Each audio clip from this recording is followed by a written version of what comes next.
Hello students, welcome to the part 2 of the topic angle and its measurement. In this lecture, we will learn definition of coterminal angles and examples on property of coterminal angles.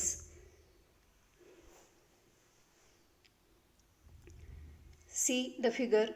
In the figure, directed angle AOB is given.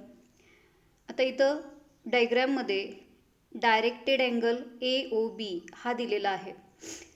तर directed angle AOBचं major 30 degree इतकं दिलेलं आहे.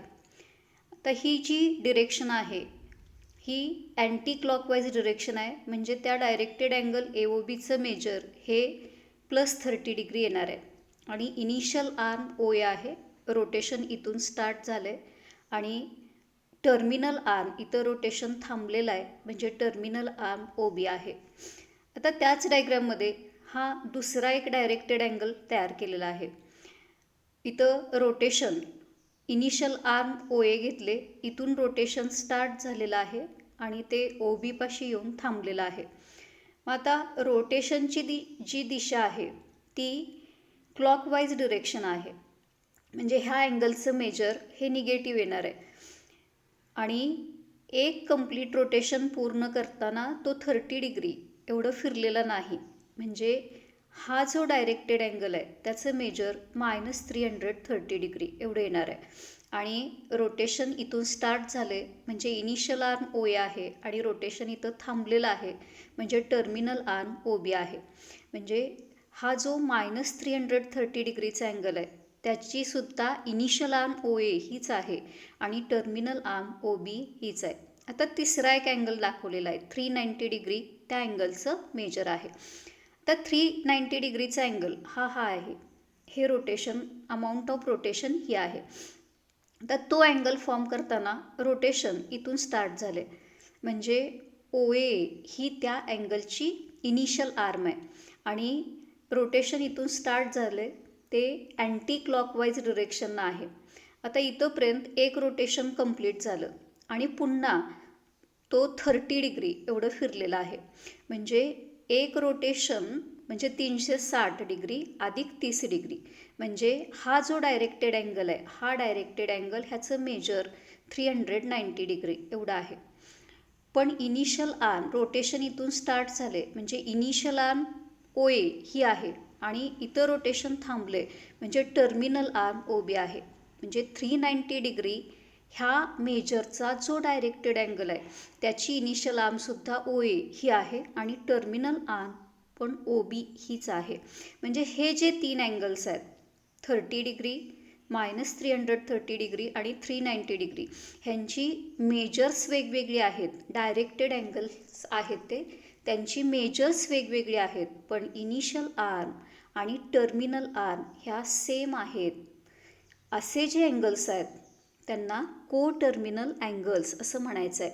म्हणजे ज्या अँगल्सची initial arm आणि terminal arm same आहे पण measures वेगवेगळे आहेत, अशा अँगल्सना कोटर्मिनल अँगल्स असं म्हणायचं आहे. तर डेफिनेशन दिलेली आहे त्यांची. Definition of coterminal angles: directed angles of different amount of rotation having the same positions of initial rays and terminal rays are called coterminal angles. म्हणजे असे डायरेक्टेड अँगल्स ज्यांची अमाऊंट ऑफ रोटेशन वेगवेगळी आहे पण initial arm आणि terminal arm सारखीच आहे, अशा अँगल्सना कोटर्मिनल अँगल्स असं म्हणायचं आहे. आता तीच डायग्रॅम इथं फक्त वेगवेगळी अँगल्स इथं दाखवलेत, फोल्ड करून अँगल्स दाखवलेत ह्या डायग्रॅममध्ये. आता इथं पहिल्या डायग्रॅममध्ये डायरेक्टेड अँगल AOB आहे. आता हे मेजर हे 30 डिग्री आपण घेतलेलं आहे आणि हे जे मेजर आहे हा एक कंप्लीट रोटेशन पूर्ण +30 डिग्री, म्हणजे हा डायरेक्टेड अँगल हा 390 डिग्रीचा आहे, +390 आणि हा +30, कारण दोन्ही दिशा अँटी क्लॉकवाईज आहेत. म्हणजे 30 डिग्रीचा अँगल आणि 390 डिग्रीचा अँगल हे कोटर्मिनल आहेत, since they have same initial arm and same terminal arm. आता सेकंड डायग्रॅममध्ये इथं पण डायरेक्टेड अँगल AOB दाखवलं आहे. हे जे मेजर आहे ते 30 डिग्री आहे आणि आता OA दुसरा डायरेक्टेड अँगल फॉर्म करत असताना रोटेशन ह्या बाजूनं घेतलं आहे, म्हणजे अँटी क्लॉकवाईज क्लॉकवाईज डिरेक्शननं घेतलेलं आहे आणि 30 डिग्री तो फिरलाच नाही, म्हणजे वजा 330 डिग्रीचा हा अँगल तयार झालेला आहे. मग हे दोन अँगल्स ह्यांची इनिशियल आर्म आणि टर्मिनल आर्म सेम आहे, 30 डिग्री आणि वजा 330 डिग्री. हे अँगल्ससुद्धा को टर्मिनल अँगल्स आहेत, कारण त्यांची इनिशियल आर्म आणि टर्मिनल आर्म सेम आहेत. आता ह्याच्यातसुद्धा हे को टर्मिनल अँगल्स, इथं 2 रोटेशन कंप्लीट केलेले आहेत. हे मेजर किती होते तुम्ही कॅल्क्युलेट करा आणि हा अँगल हे मेजर 30 डिग्री घ्या आणि हा अँगल किती डिग्रीचा होतोय बघा. हे दोन्ही अँगल्ससुद्धा को टर्मिनल अँगल्स आहेत. आता तेच इथं लिहिलेलं आहे. In figure 1.10a, the directed angles having measures 30 degree, 390 degree and minus 330 degree have the same initial arm OA and same terminal arm OB. Hence, these angles are coterminal angles. Property of coterminal angle. The property of coterminal angles ही आहे. If the two directed angles are coterminal, then difference between measures of these two directed angles is an integral multiple of 360. म्हणजे दोन coterminal angles असतील तर त्यांच्या मेजर्समधला difference हा 360च्या पूर्ण पटीत असतो. प्रॉपर्टी काय, दोन को टर्मिनल अँगल्स असतील तर त्यांच्या मेजर्समधला डिफरन्स हा 360च्या पूर्ण पटीत असतो. Difference between the measures of two coterminal angles is an integral multiple of 360 degree. आता त्याच्यासाठी इथे एक एक्झाम्पल दिलेलं आहे. इन फिगर 1.10a आपण जे आधी फिगर बघितलेली आहे त्या फिगरमध्ये दोन अँगल्स आपण बघितलेत, एक 390 डिग्री आणि एक मायनस 330 डिग्री. तर ह्या दोन अँगल्सची हे दोन अँगल्स को टर्मिनल आहेत. आता ह्यांच्यातला डिफरन्स आपण कॅल्क्युलेट करून बघूया. 390 मायनस 330, तर हा मायनस प्लस होईल, म्हणजे 390 प्लस 330 आणि त्यांची बेरीज 720 येईल. आता 720 हा 360ची दुप्पट आहे, म्हणजे 720 असा लिहिता येईल 2 × 360. म्हणजे ह्या दोन अँगल्समधला डिफरन्स हा 360च्या पूर्ण पटीत आला. आणि डिफरन्स म्हणजे प्रॉपर्टी ऑफ कोटर्मिनल अँगल्स काय, दोन कोटर्मिनल अँगल्सच्या मेजर्समधला डिफरन्स हा 360च्या पटीत येतो. तर आपण काही एक्झाम्पल्स पाहणार आहे. Examples on property of coterminal angles. Example, determine which of the following pairs of angles are coterminal. पहिला पेअर दिलेला आहे 210 degree and minus 150 degree. Second 360 degree minus 30 degree. Third minus 405 degree 675 degree. Fourth minus 180 degree and 540 degree. Fifth 860 degree and 580 degree. Sixth 900 degree and minus 900 degree. आता हे angles को terminal आहेत का हे verify करायचं आहे किंवा डिटर्मिन करायचं आहे. मग को टर्मिनल अँगल्स असतील तर को टर्मिनल अँगल्सची प्रॉपर्टी ते सॅटिस्फाय करतील, म्हणजे त्यांच्या मेजर्समधला डिफरन्स हा 360च्या पटीत येईल.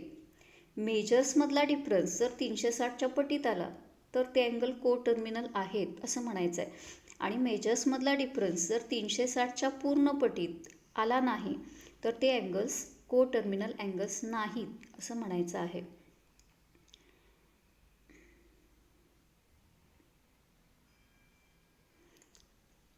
आता सोल्युशन ऑफ फर्स्ट एक्झाम्पलमध्ये दिलेली जी मेजर्स आहेत ती 210 अँड -150 आहेत. That is given measures are 210 and -150. आता आपण ह्यांच्यातला डिफरन्स कॅल्क्युलेट करणार आहे, म्हणजे ह्या मेजरमधून हे मेजर सबट्रॅक्ट करणार आहे.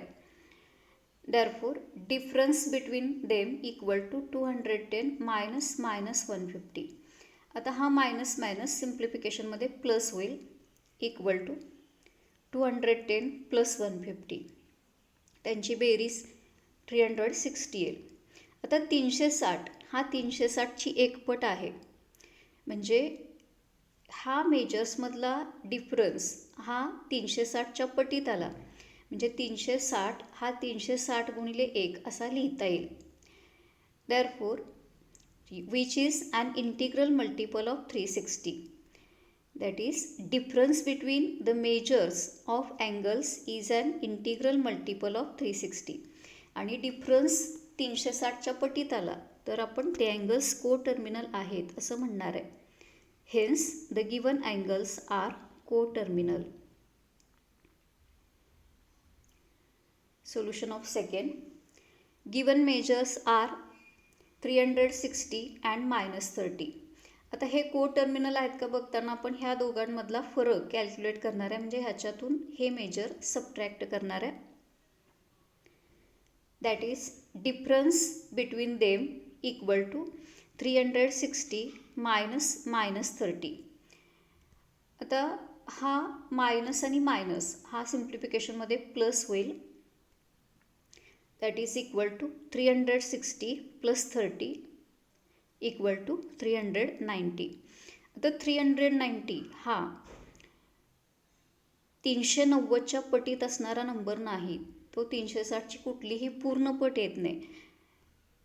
That is which is not an integral multiple of 360. म्हणजे डिफरन्स हा दोन मेजर्समधला डिफरन्स हा 360च्या पटीत आला नाही.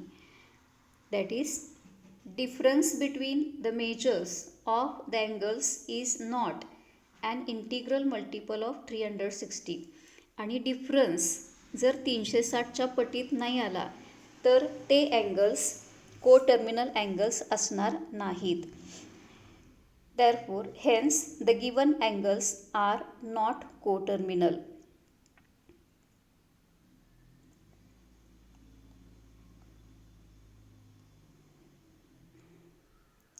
Solution of third. Given measures are -405 and 675 degree. आता आधी आपण त्यांच्यातला डिफरन्स कॅल्क्युलेट करणार आहे. Difference between them equal to -405 -675. आता ही दोन्ही मेजर्स निगेटिव्ह आहेत, चिन्ह सेम आहेत, म्हणजे त्यांची बेरीज होईल इक्वल टू -1080. तर -1080 हा 360च्या पटीत आहे का हे बघायचं आहे. 1080 हा 360ची तिप्पट आहे, म्हणजे तोच नंबर -3 × 360 असा लिहिता येईल. म्हणजे इथं ह्या दोन अँगल्समधला डिफरन्स हा 360च्या पटीत आला, which is an integral multiple of 360 degree. That is difference between the measures of angles is an integral multiple of 360 degree. आता डिफरन्स जर 360च्या पटीत आला तर ते अँगल्स कोटर्मिनल आहेत असं आपण कन्क्लुजन काढणार आहे. Therefore, given angles are coterminal. तर 3 एक्झाम्पल्स इथं आपण सॉल्व केलेले आहेत. 4 नंबर, 5 नंबर आणि 6 नंबरची जी एक्झाम्पल्स आहेत ती ह्याच मेथडनं तुम्ही सॉल्व करायची आहेत. म्हणजे दोन अँगल्स जी मेजर्स तुम्हाला दिले त्या मेजर्समधला डिफरन्स सबट्रॅक्शन कॅल्क्युलेट करायचे, आणि तो डिफरन्स जर 360च्या पटीत येत असेल तर ती मेजर्स कोटर्मिनल अँगल्सची मेजर आहेत असं म्हणायचं आहे, आणि डिफरन्स 360च्या पटीत येत नसेल तर ते अँगल कोटर्मिनल नाहीत असं कन्क्लुजन लिहायचं आहे. आता ही जी एक्झाम्पल्स आहेत किंवा डेफिनेशन्स आहेत ह्या वहीमध्ये नोट्स म्हणून लिहून घ्यायच्या आहेत आणि जो होमवर्क दिलेला आहे तो सुद्धा कंप्लीट करायचा आहे.